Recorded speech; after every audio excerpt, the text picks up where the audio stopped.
17 বছরের যে অর্থনৈতিক অব্যবস্থাপনা এবং লুটপাট হয়েছে, সেই লুটপাট এবং অব্যবস্থাপনা থেকে বেরিয়ে এসে বর্তমান সরকার যে বাজেট প্রস্তাব করেছে, সেই বাজেটটা অবশ্যই আমরা মনে করছি অত্যন্ত যুগান্তকারী।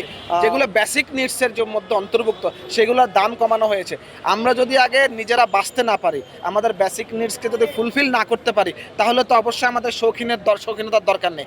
আগে আমাদের চাল, ডাল, গম, যেগুলো নিত্য প্রয়োজনীয় দ্রব্য, শিক্ষা, স্বাস্থ্য, বাসস্থান, চিকিৎসা, সকল ক্ষেত্রে যদি আমরা এই 5টি মৌলমানবিক বিষয়ে যদি গুরুত্ব আরোপ করতে পারি, তাহলে বাকি শৌখিন বিষয়গুলো আমরা পরে দেখতে পারবো। যদি বাজেটের প্রায় 74% বাজেটে জনকল্যাণমূলক এবং জনবান্ধবের বাজেট। আপনি দেখেছেন বর্তমান সময়ে শিক্ষা ক্ষেত্রে, স্বাস্থ্য ক্ষেত্রে কি পরিমাণ বরাদ্দ দেওয়া হয়েছে। বাংলাদেশের ইতিহাসের সবচেয়ে সুন্দর এবং যে স্লোগান গণতান্ত্রিক, মানবিক এবং অন্তর্বর্তীমূলক অর্থনীতির অভিযাত্রাকে স্বাগত জানিয়ে কিন্তু এই বাজেটটা ঘোষণা করা হয়েছে। আমাদের যে জনশক্তি আছে, কর্মসংস্থান সৃষ্টির ক্ষেত্রে আমাদের যুবকদেরকে ডেমোগ্রাফিক ডিভিডেন্ডকে প্রপারলি ইউটিলাইজ করার জন্য, এই যে ডেমোগ্রাফিক যে ডিভিডেন্ডটাকে গ্রহণ করার জন্য যেই উদ্যোগ গ্রহণ করা হয়েছে, আইসিটি ক্ষেত্রে, ফ্রিল্যান্সার যারা আছে তাদের ক্ষেত্রে, শিক্ষা ক্ষেত্রে, স্বাস্থ্য ক্ষেত্রে এবং ক্রিয়েটিভ নতুন করে, এটা কখনোই বাংলাদেশে প্রচলিত ছিল না যে ক্রিয়েটিভ অর্থনৈতিক বরাদ্দ।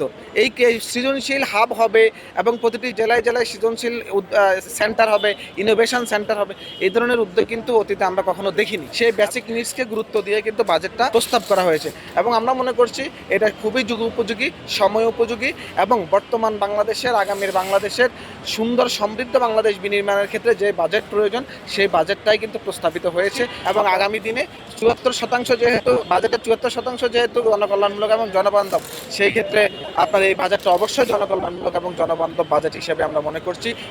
বিগত 17 বছরের ফ্যাসিস্ট সরকার তার অব্যবস্থাপনার মাধ্যমে অর্থনৈতিক সেক্টরকে যেবারে ভঙ্গুর করে দিয়েছে, যেই পজিশনে বাংলাদেশকে ধ্বংসের ধার গোড়ায় নিয়ে গেছে, সেই রকম একটা ধ্বংসস্তূপে দাঁড়িয়ে বর্তমান সরকার রাষ্ট্র পরিচালনার দায়িত্ব গ্রহণ করেছে এবং একটা জনবান্ধব, যুগোপযোগী এবং সময় উপযোগী বাজেট প্রস্তাব করে দেখবেন। বর্তমান খাতে একদম জনশক্তিকে দক্ষ হিসাবে গড়ে তোলার জন্য অসংখ্য কর্মসূচি গ্রহণ করা হয়েছে।